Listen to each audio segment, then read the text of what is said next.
Muito bem, voltamos a falar direto da página do Jornal Visão Espírita no YouTube e no Facebook para mais uma gota de Espiritismo, mais uma gota de O Livro dos Espíritos. Nós estamos no livro 2º, capítulo 1º, Terceira Ordem, Espíritos Imperfeitos. Hoje vamos nos itens 104 e 105, Espíritos Pseudo-Sábios, da 8ª classe, e Espíritos Neutros, da 7ª classe. Nós estamos em Espíritos Imperfeitos, que Kardec separou em 5 classes, sendo a 10ª classe espíritos impuros, a 9ª classe espíritos levianos, a 8ª classe espíritos pseudo-sábios, que nós vamos estudar hoje, a 7ª classe espíritos neutros, que nós vamos estudar hoje, e a 6ª classe espíritos batedores e perturbadores, que nós vamos estudar amanhã. Todos os dias nós temos uma gota de espiritismo para a gente aprender um pouquinho. Não são perguntas nesse ponto, são itens, mas tudo separado direitinho, bonitinho, para a gente poder estudar de uma forma mais simples. Vocês vão ver que Kardec tem essa preocupação de a gente ter facilidade e método para estudar. Bom, nós falamos no vídeo de ontem sobre espíritos levianos e agora nós vamos falar, utilizando o livro da editora M, nessa tradução, nós vamos falar de espíritos pseudo-sábios. Quando tem o pseudo na frente é porque não é verdade. Pseudo-sábio, pseudo-bondoso, que não é bondoso, pseudo-inteligente, que não é inteligente, né? Então vamos lá. 8ª classe, espíritos pseudo-sábios. Os conhecimentos desses espíritos são bastante amplos, mas eles julgam saber mais do que realmente sabem. Tendo realizado alguns progressos em diversos pontos de vista, sua linguagem possui um caráter sério que pode enganar quanto às suas capacidades e às suas luzes. As luzes que eles... luzes de conhecimento aqui, tá? Mas isso muitas vezes é apenas um reflexo dos preconceitos e ideias sistemáticas da vida terrena. Sua linguagem é uma mistura de algumas verdades com os erros mais absurdos, entre os quais despontam a presunção, o orgulho, a inveja e a teimosia, dos quais não puderam livrar-se ainda. Bom, eu disse aqui em alguns outros vídeos, se você vem acompanhando, se você não acompanhou ainda, tanto no YouTube quanto no Facebook, todos os vídeos estão lá, de estudo do Livro dos Espíritos. Mas num desses filmes, num desses vídeos, eu disse que nós temos duas asas. A asa do conhecimento e a asa do amor. Para que sejamos arcanjos e alcemos os voos da evolução, precisamos desenvolver a asa do conhecimento e a asa do amor simultaneamente.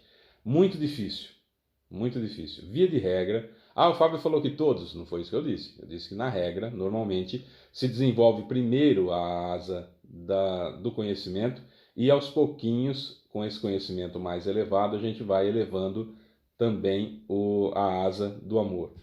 Enquanto nós não tivermos as duas asas do mesmo tamanho, a gente não consegue alçar voos maiores na evolução. Os espíritos pseudo-sábios, eles têm a asa do conhecimento bastante desenvolvida mesmo. Sabem muita coisa, mas aí tem um grande problema. Kardec utiliza mais a linguagem de como eles são nas comunicações, como esses espíritos são no plano espiritual ao dar comunicação, entrar em contato com os médiuns, mas como um todo nós podemos trazer também para o dia a dia. Quantas pessoas nós conhecemos que têm conhecimento espírita, que têm conhecimento da Bíblia, que têm conhecimento da religião que professa, que têm conhecimento dos livros sagrados, e que são pessoas horríveis, que utilizam desses próprios conhecimentos para justificar os seus atos errôneos, para vender terreno no céu, como se diz vulgarmente ou comumente, né? Para dominar as pessoas. A religião sempre, desde que a humanidade teve religião, sempre foi usada para dominação.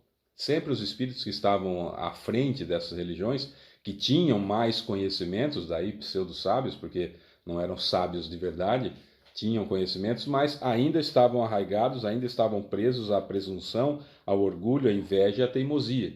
Aliás, a teimosia é uma característica nossa de seres humanos, que temos essa ideia de que teimoso é quem teima com a gente. Nunca a gente é o teimoso da história, né?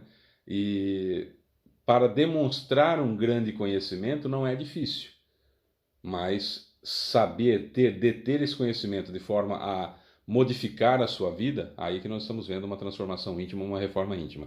Eu assisti até um vídeo recentemente em que o entrevistador dizia: olha, eu sou especialista em qualquer assunto por 10 minutos. Eu achei curiosa essa fala. E aí o entrevistado falou assim: como assim? Passou 10 minutos e você não tem mais conhecimento? Ele falou: não tenho, porque eu já entrevistei tanta gente, já entrevistei tantas pessoas, e aí a gente aprende um pouquinho de cada universo, um pouquinho de cada uma dessas pessoas, do que elas trazem de conhecimento, que eu acabo tendo um assunto sobre qualquer assunto. E eu achei isso interessante. Eu falei: poxa vida, realmente quantos de nós não somos assim, né? A respeito da religião, a respeito de relacionamento, a respeito de contato com outras pessoas, no futebol, na política, na religião, que são coisas que, via de regra, dizem que não se discute, né? E não se discute, mas se debate. É importante esse debate. Mas, por sermos pseudo-sábios ainda, por acharmos que sabemos mais do que realmente sabemos, a opinião do outro passa a não contar como algo válido. E sempre que nós tivermos essa situação na nossa vida, preste atenção, estamos nos comportando como espíritos pseudo-sábios. Daí aquilo que eu disse em outros vídeos, que espíritos imperfeitos que ainda somos, estagiamos às vezes no mesmo dia em todas essas classes aqui de espíritos que Kardec separou. Esse tipo de espíritos que nós vamos ler agora, eu acho que é o mais perigoso para a nossa evolução, que é a 7ª classe, item 105. Espíritos neutros. Não são suficientemente bons para fazer o bem, nem maus o bastante para fazer o mal. Pendem tanto para o mal quanto para o bem, e não se elevam acima da condição comum, vulgar da humanidade, tanto pela moral quanto pela inteligência. Apegam-se às coisas desse mundo, sentindo saudades das suas alegrias grosseiras. Esse é um espírito, esse estágio, essas classes que Kardec coloca aqui, eu acho que nós poderíamos até colocar numa situação de estágios da nossa vida, que alguns períodos da nossa vida a gente estagia na classe 10ª, estagia na classe 9ª, na classe 8ª, classe 7ª, classe 6ª, 5ª, 4ª, 3ª, 2ª. Na classe 1ª é difícil a gente estagiar, porque estamos falando de Jesus, né? Da classe a que pertence Jesus. Mas a gente estagia por essas classes. E estagiar na classe de espíritos neutros, na classe 7ª de espíritos neutros, é o que vai realmente criar muito problema na nossa vida. Eu tenho um amigo que já está no plano espiritual, que eu adoro, sempre gostei, que é o seu Rubens Morelhão. O seu Rubens dizia assim, nos nossos estudos, com a sua humildade, ele bem mais velho do que eu e com muito mais conhecimento do que eu, participava dos estudos que eu coordenava, para você ter uma ideia da grandeza desse sujeito. Ele, seu Nélio, Dona Ruth, seu Aparecido Belvedere, Dona Ana Schmidt, são pessoas assim extraordinárias que estudavam conosco, eu menino lá, 25, 26 anos, eles estudando conosco lá, dando as suas contribuições, mas estudando conosco, mostrando essa grandeza. O seu Rubens Morelhão, essa pessoa extraordinária, que já nos precede no plano espiritual, ele dizia: Fabinho, a gente planta alface e quer colher picanha assada. Eu falei: seu Rubens, posso usar essa frase? Que eu achei de uma profundidade tão grande, porque a gente, mesmo nós espíritas, a gente tem essa ideia de que morreu virou santo, de que morreu melhorou, e a gente vai perdendo isso aos pouquinhos, é verdade. Mas muita gente ainda tem: nossa, essa pessoa nunca prestou na vida, morreu, fala: nossa, você viu, era tão bom. Mas você está falando de quem? Né? Dá essa impressão que a gente tem essa ideia. E o seu Rubens, com essa frase simples, mas de pessoa sábia que ele era, não era pseudo-sábio, era sábio, né? Porque continua vivo, mostra pra gente justamente essa situação. A gente planta alface e quer colher picanha assada, ou seja, nós não temos vontade, desejo de fazer o certo, mas a gente quer que tudo volte pra gente como se eu tivesse feito certo. Eu quero não plantar nada, eu quero ser um espírito neutro, não tenho vocação para fazer o mal, não, Deus me livre de fazer o mal, mas também não tenho disposição para fazer o bem, eu fico vivendo a minha vida e quero que o plano espiritual olhe e fale assim: nossa, que extraordinário esse, não? Ele não fez o mal, olha, vamos dar para ele um lugar extraordinário aqui na colônia espiritual. É essa a ideia que a gente quer. Fábio, você está falando mal de espírita? Eu não estou falando mal de espírita, eu estou falando de nós humanos, de nós, humanidade, que temos a característica de não querer fazer o ativo. Não, eu não faço mal para ninguém. Eu não faço mal para ninguém. Tá, mas e o bem? O bem não acontece sozinho. Precisa de uma vontade, quer seja do plano espiritual, quer seja do plano físico, tem que ter uma vontade, tem que ter um ensejo, tem que ter um desejo. Alguém tem que estar fazendo. Alguém tem que estar fazendo. Ah, mas a pessoa está fazendo, mas está recebendo já nessa vida aqui os louros de estar fazendo, que as pessoas admiram, as pessoas acham extraordinário. Nossa, como você é bom, como você é boa, você faz isso, você faz aquilo, e tira foto, e põe para lá, e põe para cá, tal, beleza. Problema dele. O bem tem que ser feito proativamente. Eu quero fazer. Senão eu estagio e muitos de nós ficamos muito tempo, às vezes uma encarnação inteira, estagiando no espíritos neutros, na sétima classe. Fábio, mas o que isso significa? Significa que eu sou espírito imperfeito? Claro, significa que somos espíritos imperfeitos. Porque a outra classe que nós vamos estudar daqui 2 vídeos, que é a segunda classe, é de espíritos bons. Espíritos bons são espíritos benfeitores, sábios, prudentes e superiores. Quando que nós somos isso aqui? Raras vezes, às vezes. Muitos de nós, evidentemente, somos já espíritos benfeitores, espíritos sábios, espíritos prudentes, alguns de nós até espíritos superiores, mas a grande maioria de nós não. A gente estagia de vez em quando nisso aqui. Então nós somos espíritos imperfeitos ainda. Perfectíveis, perfectíveis. Mas o grande problema é quando nós estagiamos na sétima classe de espíritos neutros.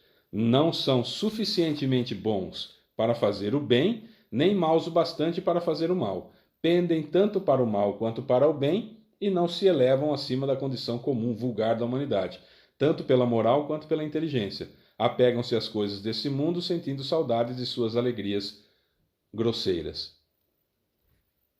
Está bem explícito, na minha opinião, está bem explícito essa situação, que talvez, enquanto nós não entendermos que isso é um fato, a gente não consiga sair. Lembra que a gente já falou aqui, que vai ler, quem assiste todos os dias os vídeos, a gente já falou aqui que mais para frente nós vamos encontrar qual é o melhor meio de se evoluir nessa vida, e a resposta é: um sábio da antiguidade já vos disse, conhece-te a ti mesmo. Enquanto eu não me conhecer, enquanto eu não me enquadrar nessas categorias, nessas classes, enquanto eu não me encontrar nessas ordens, achando o tempo todo que eu já estou na segunda ordem de espíritos bons, que ou eu sou benfeitor, ou eu sou sábio, ou eu sou prudente, ou sou espírito superior, enquanto eu achar que eu sou isso e ignorar todas as demais classes de espíritos imperfeitos, que é por onde a gente estagia a maioria do tempo, se você tem um egoísmo muito grande, se você tem um orgulho muito grande, você está de espírito imperfeito, amigo, como eu, como qualquer um de nós. É esse o ponto que nós não podemos abrir mão de jeito nenhum, que é do autoconhecimento. Do autoconhecimento. Eu preciso me conhecer. Enquanto eu não me conhecer de verdade, eu não consigo evoluir. Quando eu descobrir que eu sou um espírito neutro, que eu estou aqui nessa sétima classe, meu próprio cérebro vai me ajudar nisso. Eu, espírito, com meu orgulho, vou me ajudar a sair dessa situação. Pô, eu sou um espírito desse aí, cara? Nossa. Eu sou um espírito leviano? Nossa, eu sou um espírito pseudo-sábio? Poxa vida. Se eu desencarnar agora, nesse exato momento, se você desencarnar agora, nesse exato momento, em que classe você vai se encontrar lá no plano espiritual? Essa que é a questão. Esse é o ponto para eu me enquadrar. E quando eu me enquadro, eu falo, opa, tenho que sair dessa situação. Preciso sair dessa situação. Preciso evoluir, eu não quero ser assim. Aí estamos claramente evoluindo. É assim que funciona a reforma íntima. Evangelho segundo o Espiritismo. Reconhece-se o verdadeiro espírita por sua transformação moral e pelos esforços que faz para domar suas más inclinações. Certo? Reconhece-se o verdadeiro espírita por sua transformação moral. Descobriu que é errado, para de fazer. E pelos esforços que faz para domar as suas inclinações, suas más inclinações. A luta constante contra a natureza que nós temos há muitos séculos de fazer o fácil em vez do certo. Certo? Eu sou Fábio Pereira, essa é mais uma gota de Espiritismo. A gente volta amanhã com a 6ª classe, Espíritos Batedores e Perturbadores. Um beijo para você que fica. Tchau.